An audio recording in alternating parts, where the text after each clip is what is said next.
Well, 2024 is in the rearview mirror and 2025 is here. On today's Agent Leader podcast, I have a fantastic roundtable year-end conversation with Roger Sitkins, founder and CEO of the Sitkins Group, Kari Glennon, our senior consultant, and we talk about our three biggest takeaways. Before we get into next year, or if you're already in the next year in 2025, it's important to diagnose what we learn and what it means for you and your agency. So enjoy this roundtable discussion with the Sitkins coaches.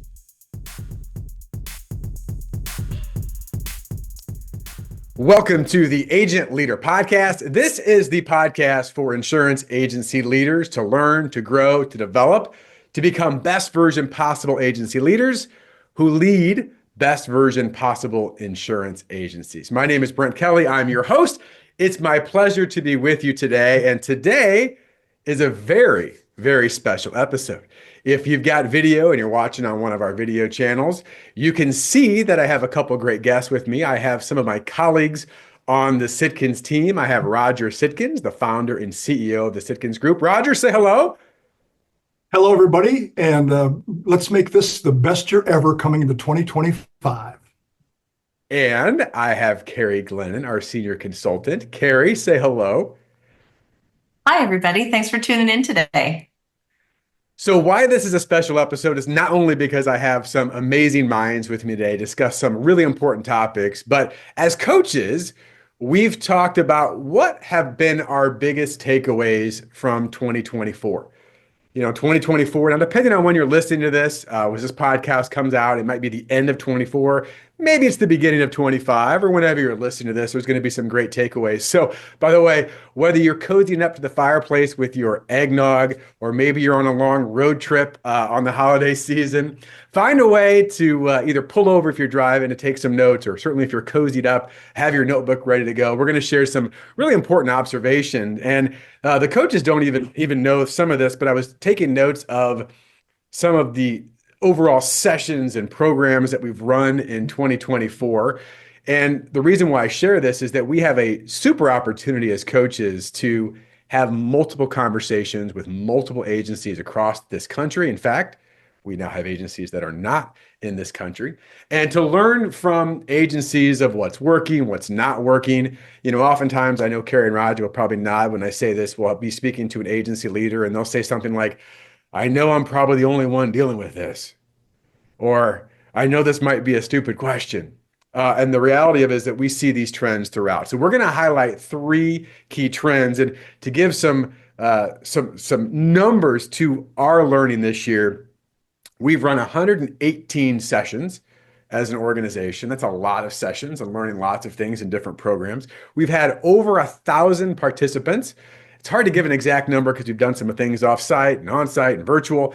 And then we've got, of course, multiple coaching calls with our Sitkins Network members. So we're going to take all this knowledge and information and we're going to package it into three of the biggest takeaways. I would like to say, Roger and Kari, these are the only takeaways. That's not true. There are a lot of takeaways, but looking at what really jumped out, these three became the top of our list. So we're going to share those and go through those. So Roger, Kari, are you ready to dive into this and have a great conversation? I'm ready. All right, let's go. So number one, are you ready? Number one, biggest takeaway from 2024 is the myth of internal communication. The myth of internal communication. Now, why do I say the myth of internal? Well, we talk about this in the program. The greatest myth of communication is that it actually occurred. So I want you to think for a minute as an agency leader. Have you ever thought you said something? You really thought you said something. And maybe you did say something, you only said it once, but you realized that no one was listening, or no one ever executed on the thing that you talked about. That's one thing that we see time and time again with agencies is there's this myth of internal communication. And my belief, and certainly I want to go deeper here with Roger and Kari, is that to have great external communication, right? Most agencies come to us and they go, hey, we want to make more sales. We want to grow revenue. We want to increase profit. Amen, amen, amen. And those are all parts of external communication, but sometimes they overlook the impact, the importance, and the intentionality of great internal communication. So I want to highlight three areas, and we'll open this up for conversation that I see. And there's more than this, coaches, let me know. But one of the things that we see in internal communication is communication between leaders or leadership teams and their entire team. We see issues in sales leaders and managers and their producers, and we'll see issues between sales teams and service teams. So I'm going to highlight three areas there and open this up. And we'll just start with leadership and teams. And Kari, I want to go to you first. Do you think about the myth of communication in terms of leaders communicating well and clearly with their overall teams? What are some observations you've had in the past year? And you can go further in your past if needed. But what jumps out at you? Sure.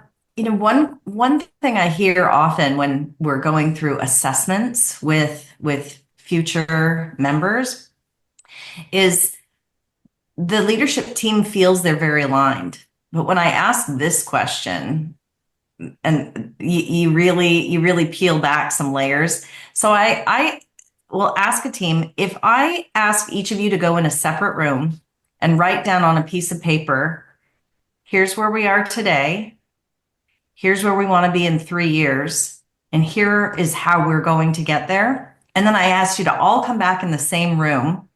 Would you have written down the same thing on that piece of paper? How well aligned are you if you had to do that exercise?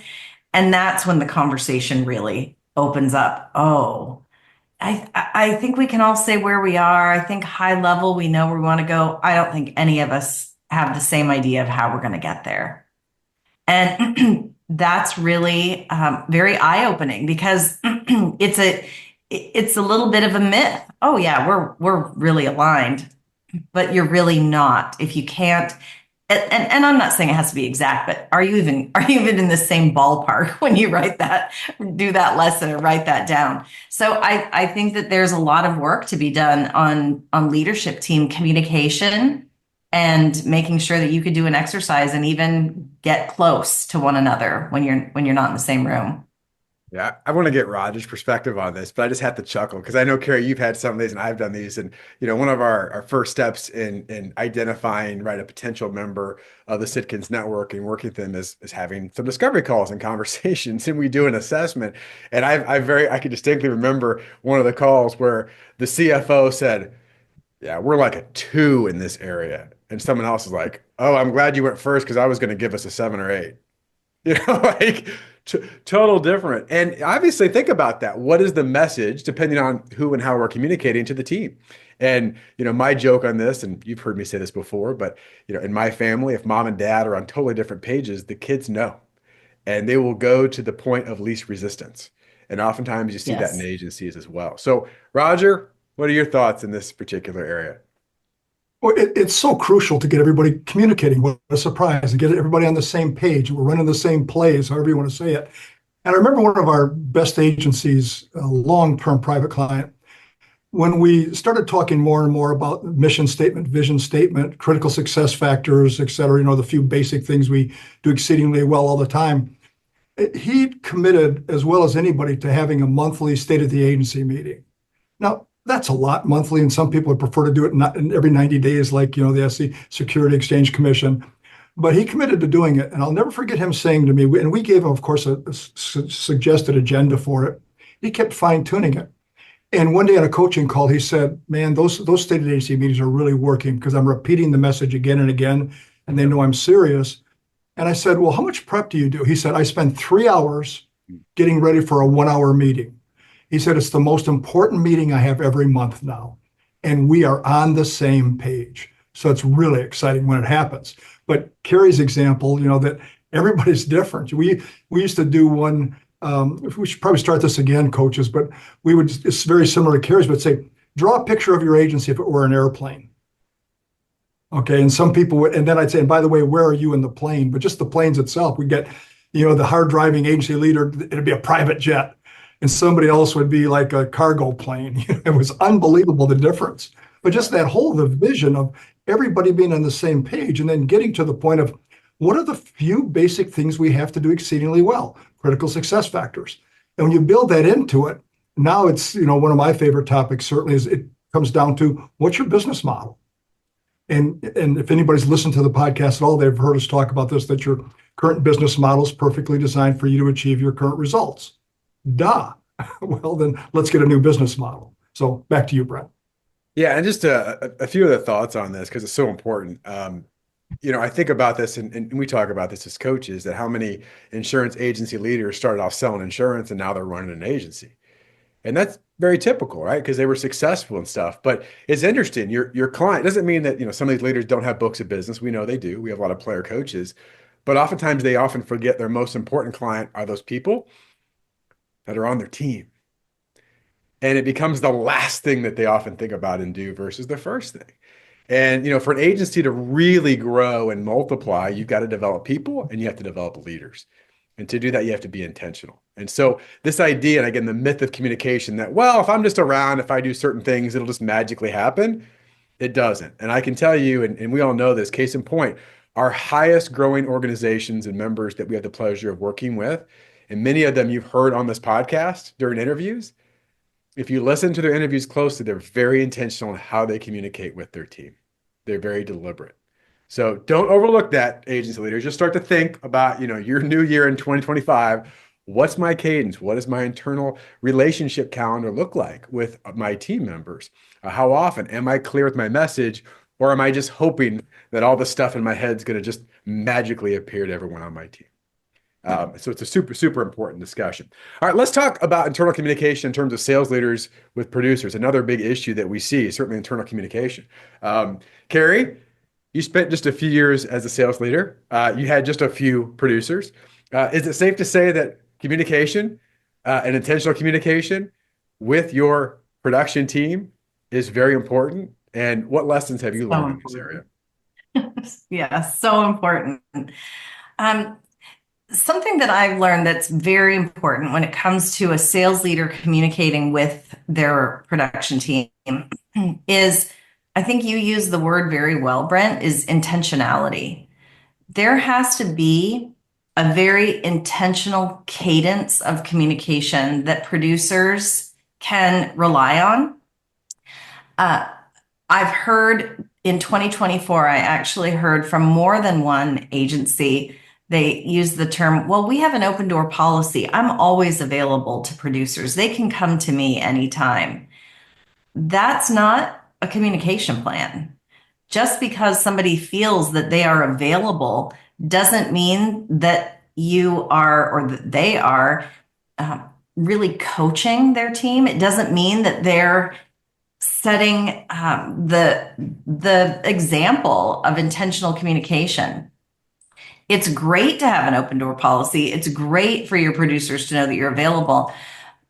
But without an intentional plan, an agenda, topics that and they know they need to discuss, things that they need to be held accountable to.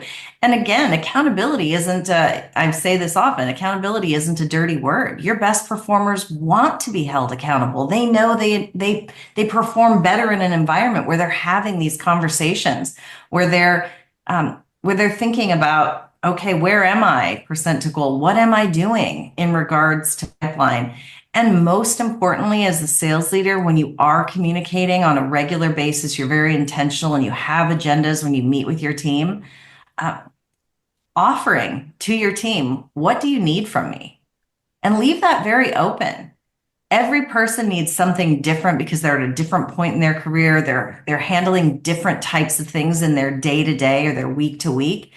So making sure that you have an intentional cadence of meetings with your producers so that they are getting coaching from you, the leader, as well as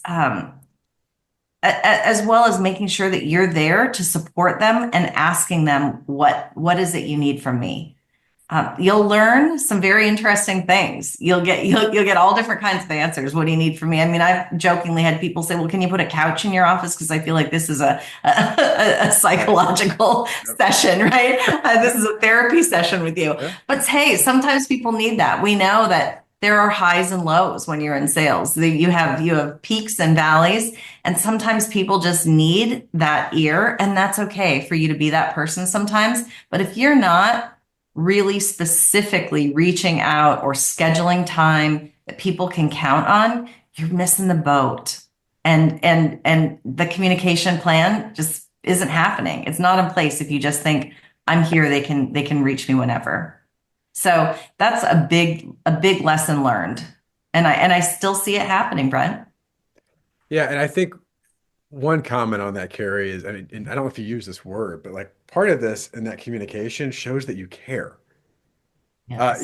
Just think about this idea. Again, if you come from the production background of, hey, if you need anything, call me or email me to your clients. Like, I guess it's better than not responding, but that's kind of what you're saying. Again, it's the intent's okay, but what does it really communicate? And the fact that what do you need from me shows that you care. Like, I care about you. I care about your success. I care about helping you where I can best help you. And to do that, I'm going to be intentional in how I communicate with you. So I think, Kari, you summed that up really, really well. Because I think, sometimes as leaders, it's, oh, caring, such a touchy-feely word. Guess what? Good. We're emotional human beings. And I don't know about you, but I respect people that care about me. I do. So really important that you touched on that, Kari. Roger, what's your feedback from this topic? Well, amen on what Kari just said, first of all. Yeah. And one of the things that Kari has brought to the team and brought to our members, our clients, is the whole concept of cohort management. And you alluded to it a little bit, but it's basically you have to figure out that you've got to treat them differently. I think all too often it's one size fits all. So you've got a producer that's doing $200,000, $300,000, $400,000, $500,000 a year, $1 million a year new commission income, and you have another one that's struggling to even meet their goals, and they try to treat them the same. And they're not the same, and they don't all, quite frankly, deserve as much time from you. And one of the biggest issues we see is that the squeaky wheel gets the grease. The person that's really struggling, that's not doing they're not doing their part of it. And then they suck up the energy from sales leadership. And studies have proven forever that you go to your best producer, the one that you think you need to, they can just leave them alone and put some time in with them. They'll do an extra 100 or 200,000 of commission income just because you stroked them. And so I remember this a long time ago in some leadership training, a psychologist said that people will always protect their stroke source. Who's ever stroking them, they're going to protect them, and they're going to keep their promises. And that's one of the big things that happened this year. And it's not 100%, it's never 100%, but the vast majority of our members from a sales leadership perspective have moved towards the concept of a promise-based culture. And it's a two-way promise. And the fact that it's not a legal contract, it's a memo of understanding, it's a letter between you and me, it's documenting what we talked about, because we all know if it wasn't put in writing, if it wasn't documented, it never happened. Right. But to have a discussion whereby we say, hey, it's a two-way street here. As an agency, here are the promises we're going to make to you. Here are the things we'll do to support you so you can be successful. Conversely, we want you as a producer to report back to us, what will you do? And the big thing here is when they get it in writing, sales and leadership, truly leadership and getting better results is easier, as we know, because the leader can say to the producer, well, you're really struggling. You haven't been getting referrals. Have you been asking what's been going on? And the producer says, no. And then the classic line that people seem to fall in love with, please help me understand why you're not doing what you said you were going to do. And the people that are following that, first of all, it's a great coaching rather than going, work on your numbers. And we all know they have to work on the behaviors. So that to me has been so crucial in it. I think another big thing from a pure leadership perspective, I'm always shocked at the low amount of practice that happens. If you golf, you spend time practicing. You play any sport, you practice. If you're playing music, you practice. You practice, practice, practice. And then when we ask agencies, what percent of your A and B presentations to future ideal clients are rehearsed? Hardly any of them. What sort of low-risk practices do you on soft skills during your sales meetings? Hardly any of them.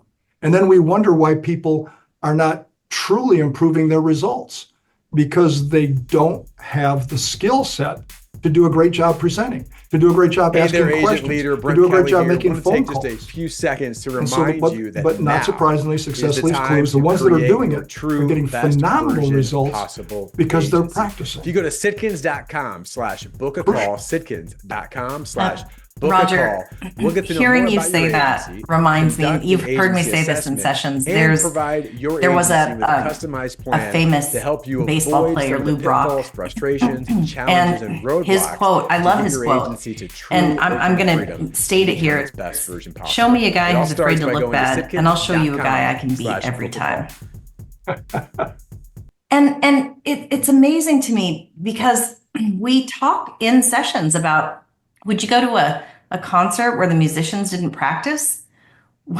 Do baseball teams make it to the World Series by not practicing? If anybody played an instrument, played a sport, they were in a dance group or in some sort of onstage production.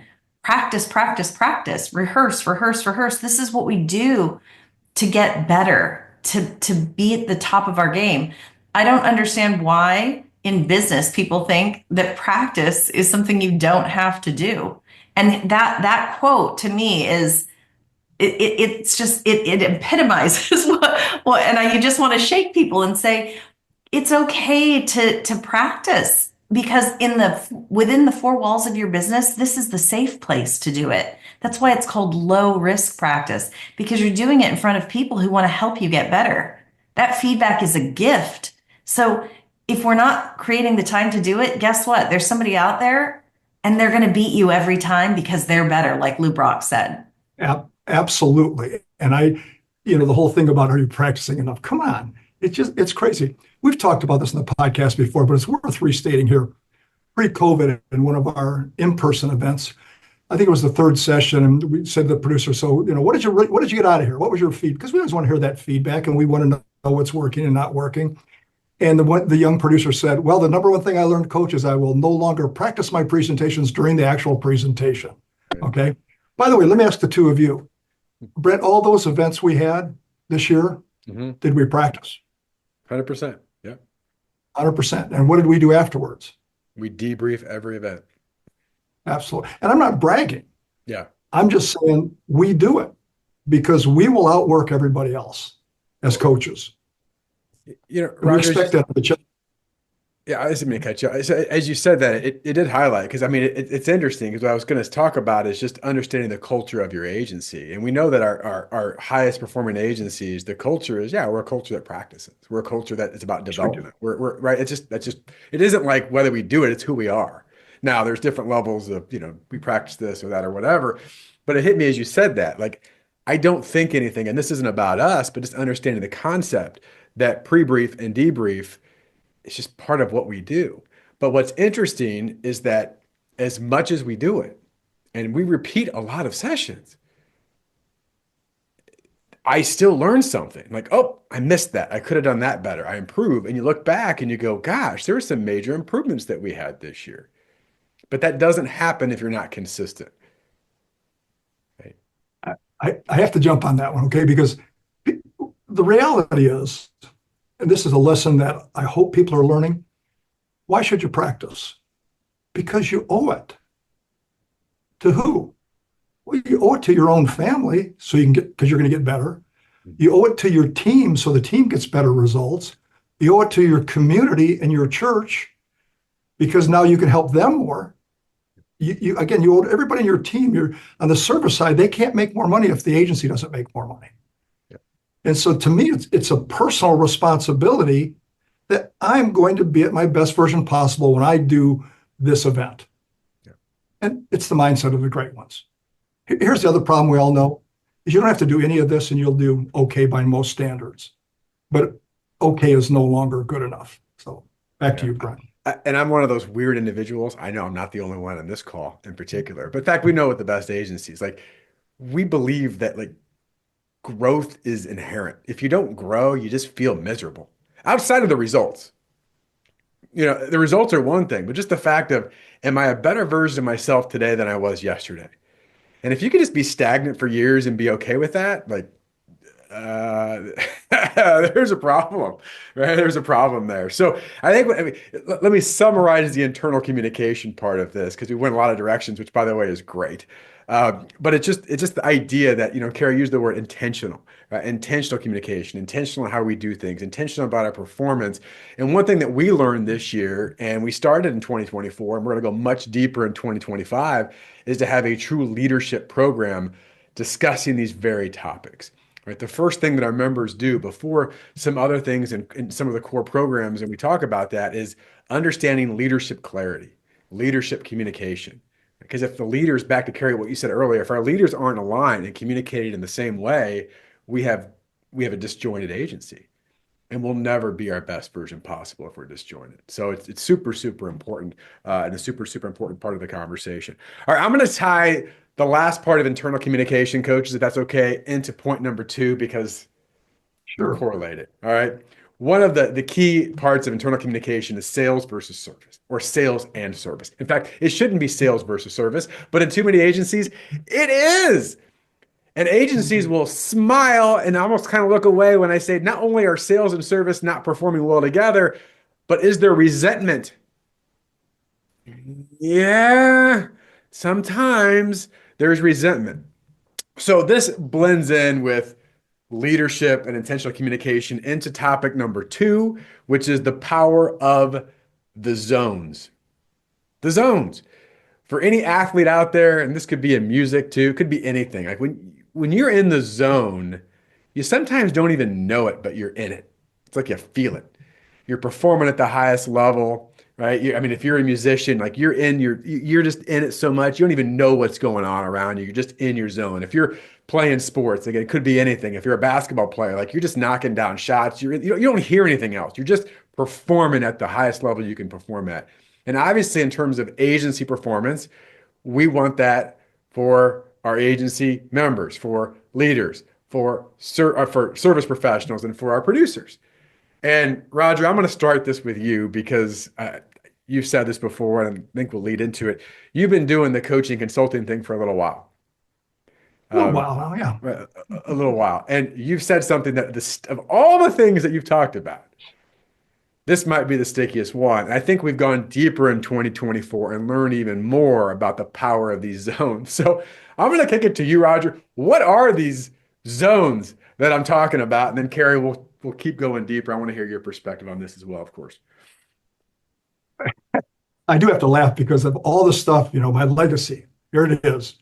There are zones. There's a red zone, a green zone, a blue zone, and sometimes a platinum zone that we talk about. Mm-hmm. And one day it hit me as I was doing my morning thought process, getting my morning ritual and thinking through things and trying to clarify that the biggest issue, and this is not a new thing, the biggest issue is the vast majority of producers spend more time doing service work than they do sales-related activities. And you even hear them, it's an excuse. I'm too busy to get out and sell. I'm too busy to go visit clients. Busy doing what? This is your job. So we had to define it much better. So I said, okay, let's just start with the basics. There's a red zone and a green zone. And the red zone, if you're football, it's a good thing to be on offense getting into the red zone. But this is not good when you're a producer. The red zone is when you're in the service trap. You're in the office doing service-related issues, getting involved in the middle of things. Now, if it's an emergency in flight, as we've talked about before, producer's job, takeoffs, landings, emergencies in flight, takeoff, sell it, landings, continue the relationship, emergency in flight, deal with it. It's an emergency in flight. Yeah, you're in the middle of it.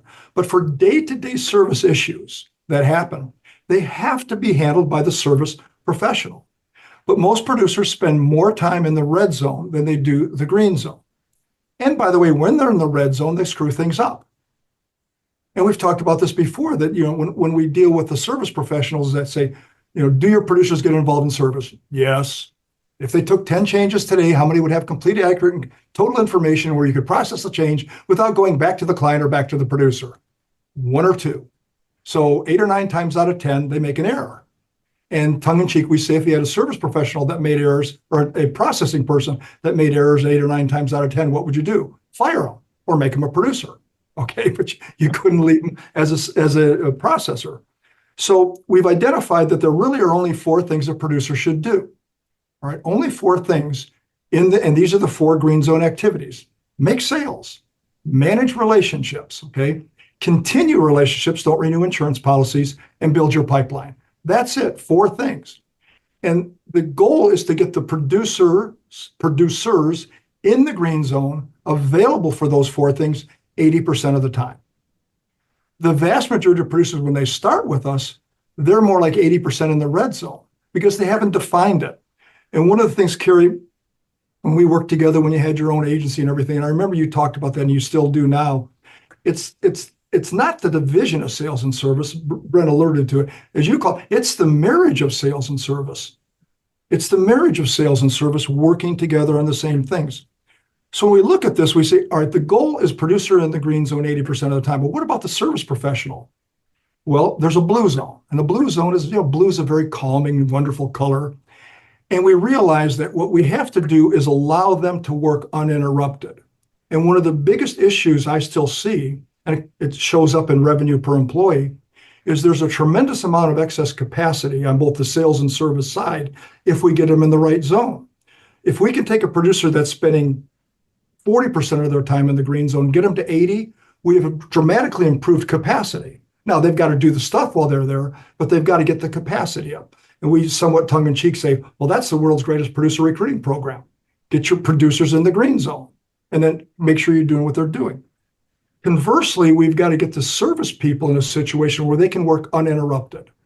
And that's one of the biggest issues. I remember in one of our sessions, it wasn't this year, it was last year, with our account manager program, Account Manager Fit, had the service professionals, and we had a lot of really high-powered agencies, so we deal with, in the program.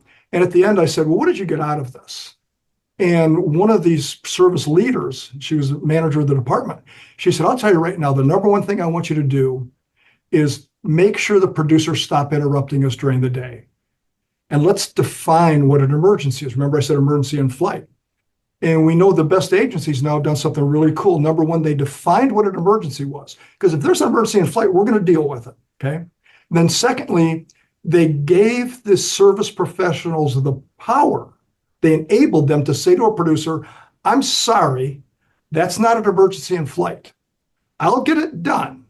It'll probably be tomorrow, but it's not an emergency in flight. What I'm working on right now is going to be more impactful for our results.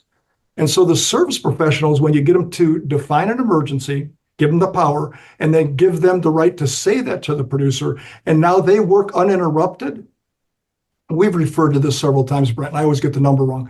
Is it 23 or 24 minutes? 23 was the study. 23 in the study, that when you get interrupted, to get back to that same zone, that same productivity, is 23 minutes. Well, how many 23 minutes are wasted because of those type of interruptions? So we look at that and we say, wow, producers in the green zone 80% of the time, service professionals in the blue zone 80% of the time working uninterrupted.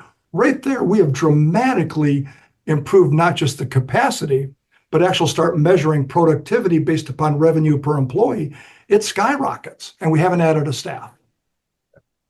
Kari, from your perspective? Yeah, Kari, go ahead. I have a silly sports analogy when you're done, Kari, that I think is funny. Okay, all right. Tell me if it is. Roger, I think you articulated that so well. I don't have a lot to add, but here's the one thing that I will add. When we work with agencies and we define the green zone, the blue zone, and the red zone, it creates group accountability for the leadership team. So for your service and operations leader and your sales leader, when you have 2 teams of people who are speaking the same language, they understand that they all have a very similar goal, but they have different roles and how the agency is, or what they do in the agency to achieve those goals. It creates group accountability because when a producer slips out of the green zone and they try to interrupt, to your point, Roger, interrupt a service professional's blue zone time, they can say, right, this is what I'm doing, what I'm supposed to be doing. You need to go do what you are supposed to be doing. It's a natural group accountability, which is a beautiful thing. And it makes it so that your service team is empowered to do what their what their unique abilities drive them to do. Roger, you mentioned it, right? We don't want producers doing service work because that's not their unique ability. They are not a detail-oriented bunch, the majority of them at least. And you have service professionals who are. So let's get out of each other's way. Let's make sure that we are staying in our zone, and we're going to, like you said, create capacity both on the service and sales side. And our teams are going to be much more harmonious and working together to make that marriage of sales and service happen. And that's really key to the success of an agency. So that was the one point I wanted to make, Brent. No, I 100% agree with all that. And I mean, it does come back to a culture issue, right? And this takes a while. There's a process to this. And you've both experienced this. Some of the best agencies, if a producer were just to wander in at, 11 a.m. on a Tuesday or a Wednesday or a Thursday, the empowered service staff through the agency would go, "What are you doing here? You need to go do your job." And everyone goes, "You're right." Like there isn't like a, "What do you mean?" It's like, no, like this is our culture. And one of the things that we've learned as coaches and been able to establish, and this has been hugely successful. And Roger, this, Kari, back from your day, both as a member and working with Sitkins. If a producer hears the message, which is a powerful message of the green zone, but they can't articulate that message well to their service team, it sometimes comes out the wrong way. It sometimes comes out, "Hey, I need to go sell more, so you need to do all the crap." That is not what we say or believe in, and it's not anywhere close to what a great high performance team is about. So being able to have our programs now where the producers, the service team, the coaches, the sales leaders are all hearing a similar message and now can better communicate back to that is a game changer. And we see very quickly, and why this is such a big issue in 2024, is those agencies that haven't been able to articulate it, they can't get out of their own way. And that's where the frustration is. Why is it such a challenge? Because you're not singing from the same hymn book. And, just as far as the power of the green zone, this is my silly analogy. But Kari, you're a Seattle Seahawks fan, and it is football season. Yeah, I am. But this could be anyway. This Now. is what hit me as Roger was saying. And I was thinking about sports and music. I'm just imagine like it's fourth quarter and the quarterback, this like game is tied or it's close or whatever, and the quarterback's just slinging darts, right? Like 8-yard pass, 12-yard pass, calling a great game, settling the team down, another pass, another pass. They cross midfield, and the coach is like, "Get out of the game! Why don't you get out of the game? And why don't you go interrupt the defense that's preparing for their side of the ball? Go interrupt them too. Don't just get out of the game, but go mess with the people on defense too." That's what happens in agencies all the time. You've got people in the zone, and by the way, they don't get yanked out. They take themselves out in many cases. "Yeah, I've been really having some good calls today, good conversations, really working on the pipeline.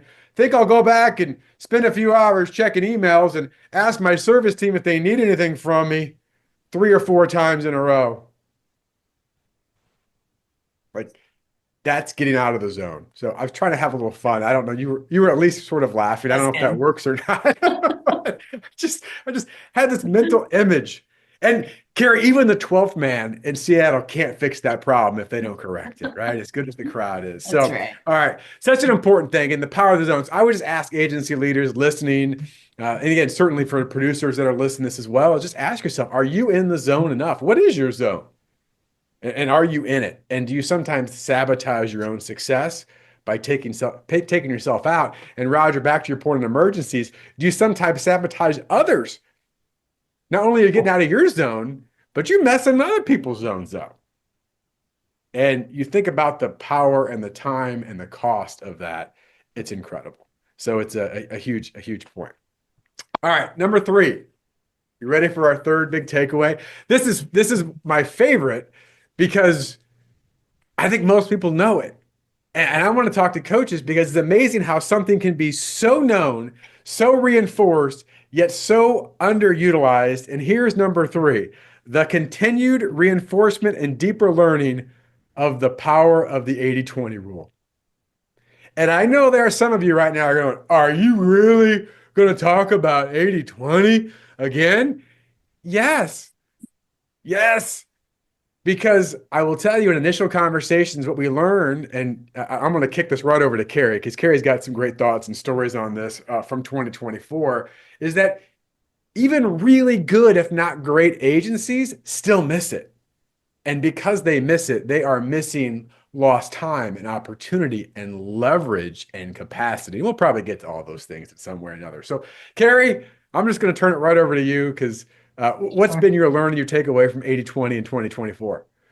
Oh, if there's one thing, I have to say, if there's one thing that we could get every single one of our members to harness is the 80/20 rule.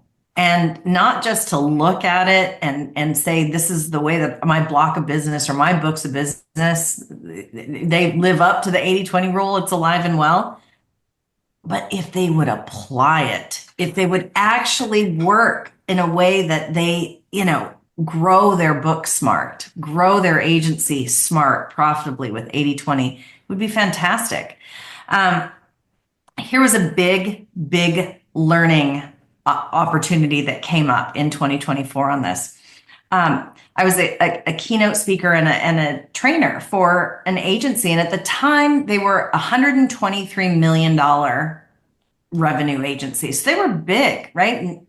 I think they had 17 different states they were in at the time. I think by now they're over 150 million. They've had some acquisitions. So 80/20 was something we really wanted to chat with them about. And so we ran 80/20 report for every single one of their top 100 producers. We had them all in a room. And what's amazing to me is as an agency, they had never done it. They'd never even considered it. I mean, that's a huge agency to not have applied or even considered 80/20. And so I have this huge group of people in this ballroom at this beautiful hotel. And so on the tables, there's envelopes. And so at one point in the presentation, when I had explained 80/20, everybody got to rip open their envelope and look at their report, their own book of business. And at the break, after everybody did that, one of the sales leaders came up to me and said, I know you couldn't hear it, but in the room, you could hear so many people saying, oh, holy, right? Holy smoke. We'll just say holy smokes, but Sure, you get sure, it. You know what they said. She said there were so many people who just couldn't believe it when they saw the numbers in front of them. Yep. That, oh my gosh, look at how many clients I have in my book that produce such little amount of revenue. And at the same time, look at how much risk I have at the top of my book. If I'm not providing more, Brent, you say it all the time. It doesn't take a lot more, but it does take more. You have to treat those top clients differently. They require more. You have to give them more because they're driving the bulk of your revenue. So it's very eye-opening. And if agencies would simply apply the 80/20 rule and really focus on replicating A's and B's and growing that way, you stop propping up these unprofitable accounts with your profitable ones. And I know that there's some fear wrapped up for producers because they think, oh my gosh, it's going to affect my cash flow. But if you look at the small amount of money that the bottom accounts drive, it's nothing. And it frees up to the point that we talked about earlier. It frees up capacity. It frees up time. It gives them the opportunity to go and pursue larger, profitable, more sophisticated accounts. And your service team, oh my gosh, think about it. They're not just stuck in this transaction type of accounts. They actually get to provide proactive service to these larger, sophisticated accounts. So 80/20, if you can't tell, I'm so passionate about it. I have worked with producers. Some of the most successful producers that I've worked with, they feel the same way about it, and they have left a legacy. Some of them are now retired, left a legacy that will continue on because it's how they grew a book. They built a team of people, and it's just natural practice now. It's part of the culture. So I'll hand it back to you, Brent, to summarize anything on that. But 80/20, yes, let's get everybody in our membership working 80/20. Well, I know Roger's got probably 4 hours of content on this, but I'm going to make him get it down to maybe just a few. But I do want to share one thing you said there, Kari, that really jumped out at me, and I think sometimes I even overlook this. Roger, you've indicated this many times in the past years that we talk about 80/20 for agency, and we run thousands of reports, and Kari talked about the producers' books, and they usually go, "Oh my gosh, I can't believe this." But I think that gets overlooked a lot is the weight and the work of the service team. And I know the first time I talked about 80/20, and it's a little different context with service professionals, I thought, well, they're not really going to care or get this as much, or it doesn't matter maybe as much. And I tell you what, they were like, oh, if I could work more with these clients and go deeper with these clients, that would be awesome. Because I got all these other things. And Raji always joke about this. When the phone rings, we go, oh my gosh. And these are typically the clients. There's too many of them that pay you too little money. But we don't do anything. Yeah, it's just the way it is. I guess that's the way it's always going to be. That's just how it's going to be. And that's what happens at agencies if they can't change their mindset shift. They can't shift their mindset, and they can't shift some of the behaviors. So, Roger, hope I didn't steal any of your thunder because I know you got a ton of a ton of thoughts on this. So I'll turn it to you. Well, you said 4 hours. It could probably be 5. Okay. And, as we were sitting here, I was thinking about after you joined the firm, and it was the third or fourth producer program we ran, and you Yep. walked up to me at one of the breaks and you said, "Don't all the other coaches in our industry talk about this too?" I said, "Not really. Yeah. Not really." It's so powerful, but it's one of those ones people, like you said, well, I know. Knowing doesn't mean anything. Are you doing something about it? Through the years, I've been criticized the saying that I don't like small accounts, and I don't like small commercial accounts or personal lines. And that's not true. I actually love all the accounts. What I don't like are unprofitable accounts. Mm-hmm. And unfortunately, if you're not aware of 80/20, guaranteed, and Kari, you alluded to it, you guarantee yourself that you have profitable customers subsidizing unprofitable. It's one of those Sitkins rules. Don't do that. So don't have profitable producers subsidizing unprofitable producers. You're in business to make a profit so that you increase the value of your agency. It's pretty simple. Pretty simple, okay? It's just not easy. It's easy, everybody do it. So the 80/20, we look at it and we start realizing, okay, do we have certain accounts that are unprofitable? Maybe, all right? Kari, you also alluded to the top accounts. When we look at this, and I'm sure everybody's familiar, but just in case, top 5% of the customers are 50% of the revenue. Next 15% of the customers are 30% of the revenue, thus the top 20 or 80%. But when you look at the A customers, the top 5%, you actually have super A's, and that's the top 2%. And the top 2% are about a third of the revenue in an average agency, an average producer's book of business. So if we lost 2% of our customers, would we become unprofitable? I mean, how many expenses could you cut if you lost the top 2% of your customers? Well, the only expense you'd be able to eliminate immediately is producer compensation because there's no revenue on it, all right? So it's a real problem. And when I look at this and I realize that it's so powerful when done properly is the concept of the ultimate growth strategy. Kari, you alluded to it. You didn't name it, but you alluded to it. All right. It's round out, retain, and replicate your A's and B's. And something we always say, look, you're going to replicate something. What do you want to replicate? I want to replicate my A's and B's. It doesn't mean I don't have C's. It may mean the individual producer doesn't, that we have an in-house unit that handles select commercial lines, small benefits accounts, personal lines accounts. Maybe we certainly look at the option of a service center. It's not for everybody, but for certain agencies, it absolutely makes sense because we can get rid of the transaction, but keep the revenue, which I think is really cool. Get rid of the transaction, keep the revenue. And now we've increased capacity with the fact that we have service people available to take on greater duties. And again, this capacity is such a key issue here. So round out, retain, and replicate. Round out their full-time clients, which means they buy everything from us, and it's the number one exit barrier. Okay, round out, retain. have a continuation process, not a renewing policy process. And on the A and B accounts, it includes a stewardship report or promise report. And that's at the 6-month anniversary. And when it's done, guess what? Because we remind them what we do, and then we ask for the referral, and we get a referral 80 to 90% of the time. And with those referrals, we have an 80 or 90% closing ratio. Okay, so round out, retain, and replicate the A's and B's. The producers that have done it, and unfortunately, it's a small percent because it takes pig-headed discipline. It takes that culture of accountability. But the ones that have done it are growing their books of business by 20% plus a year. 20% plus a year. Why wouldn't I want to do that? Well, maybe I'm not as committed as I should be. And we talk about how committed you really are to being the best you can be, to be the best version possible. Is it lip service or is it feet service? Or you just go yapping about it, but then you go back to the old way because you're still doing okay.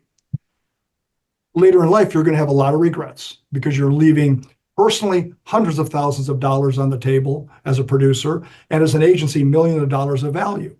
So when we look at this and say, all right, let's at least know our numbers. And that's the key. And Kari, that's what happened with that agency. They finally knew their numbers, and they were saying, holy smokes, when they looked at their numbers. It was pretty prevalent what they were saying. And because it's such a great business, you're going to do okay if you never do this, but eventually it's going to catch up to you. And you're going to underservice your best customers and overservice your worst customers. We just see that all the time. So Brent, it's so powerful when done properly. At a minimum, it should be part of everybody's annual business plan. Yep. We see the best producers we work with, literally like ones in our Elite 50, the Sales Mastery Program, several of them, not all of them, but literally. And I love it because it's laminated. They have a laminated sheet they carry around with them that has their 80-20 on it. They're always looking at it, always looking at it. So that's a starting point, Brent. Yeah, it is. And there's a lot there. And by the way, for the listeners right now, if you like this discussion, I like this discussion, although I'm a bit, it's kind of self-serving. But this is one of the things that we want to bring our coaches on and have some of these discussions more often in 2025. Because Rogers, you're sitting there talking, I'm like, man, there's so much more we could help and help serve agency and agency leaders out there. So I certainly want to do this. Coaches, I know we wanted to keep this to 45 minutes to an hour, about to an hour. So I'm gonna do my best to land the plane the best that I can on this. And I want to share a couple things. Actually, before I get to that, I'm going to do a little bit of a tease because Roger, you're doing some deeper learning in 80-20. So I don't want to miss the point. Yeah. I know you brought that up, so I want to make sure we highlight that as well.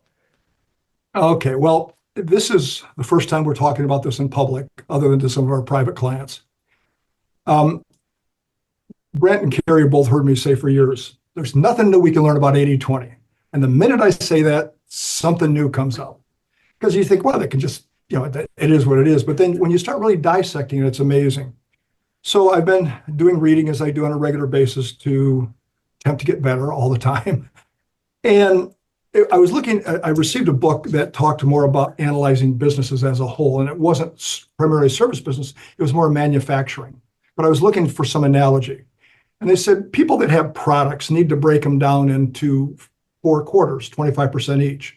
So look at the top 25% of your products. What do they sell? Next.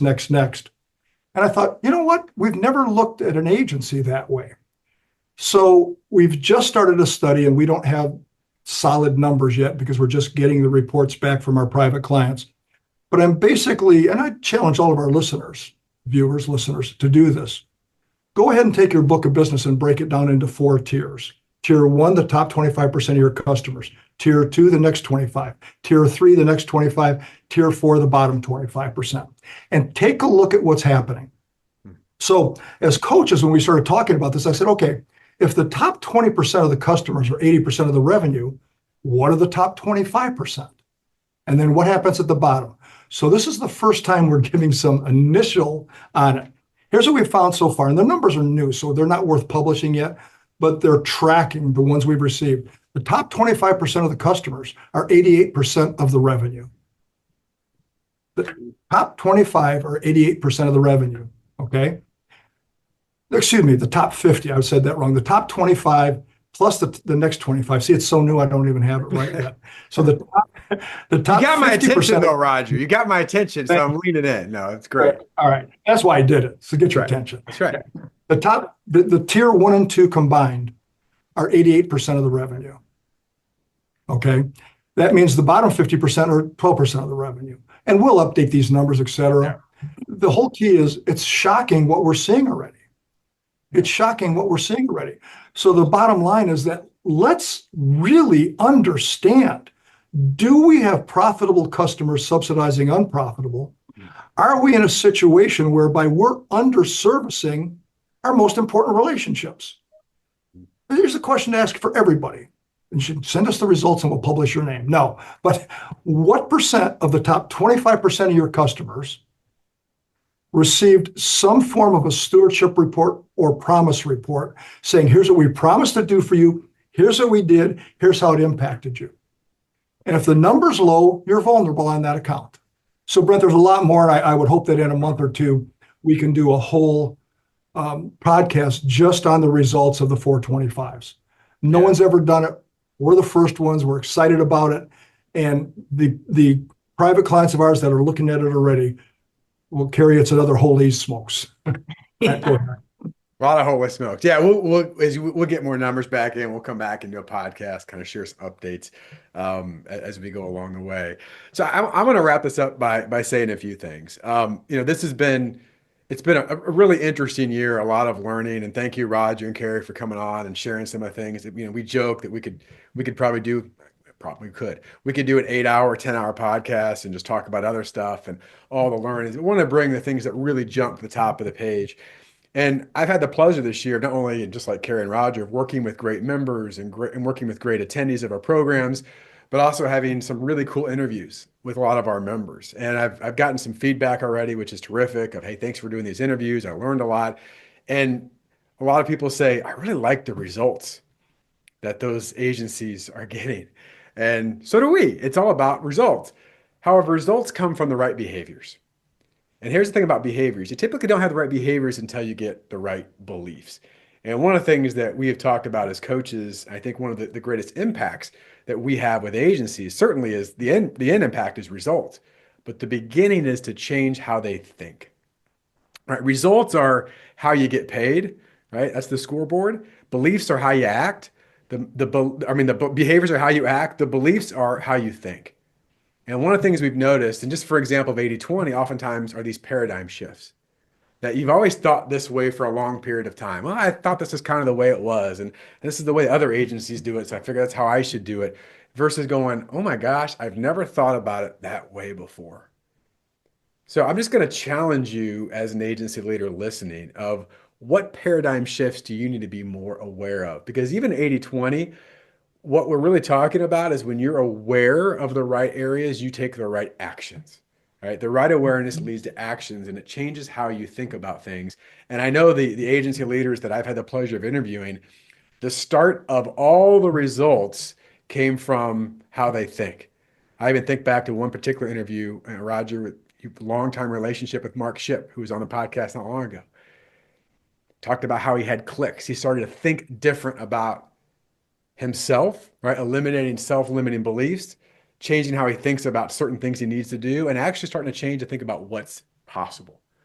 So if you're an agency leader, you're looking to up-level your mindset, you're looking for a model to pave the way to true results of growth and profit and agency value and team culture, some of the things that we talked about today. And I would also say avoid the 3 of brothers. I introduced the 3 of brothers in a different conversation. It's just should have, could have, and would have. I should have done this year. I could have done this year. I wish we would have done these things this year. This is an opportunity. And by the way, in a relationship with our organization, it's not for everybody. It's not. There are certain agencies that you're good.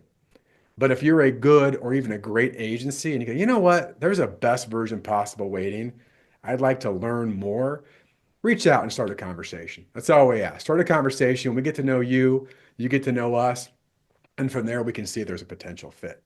I hope you can tell through this, whether you're watching or you're listening, that we don't do this because it's just something to show up and do this. We do this because we have a passion for helping agencies and their people within the agencies become best version possible. They don't ever live with regrets. It's the best decision that they can make. So that's my call and plea to you, because we certainly want to help the best agency. So Roger, Kari, final goodbyes. You can just wave or say goodbye or whatever. But there it is. Happy holidays. Yeah. Have a wonderful end of the year, and can't wait to see what 2025 brings. I have to say one thing, Brent, on what you just talked about on the mindset, okay, and changing the thought process. And all too often we see where people go, yeah, the Of Brothers, which I absolutely love that one, but just they go, well, yeah, we really can't do that. Here's a great mindset. Yes, you can. Yes, you can. Can you round out, retain, and replicate your A and B accounts? Yes, you can. Okay. Could you work on referrals only? Yes, you can. Okay. Can you get your producers in the green zone 80% of the time? Yes, you can.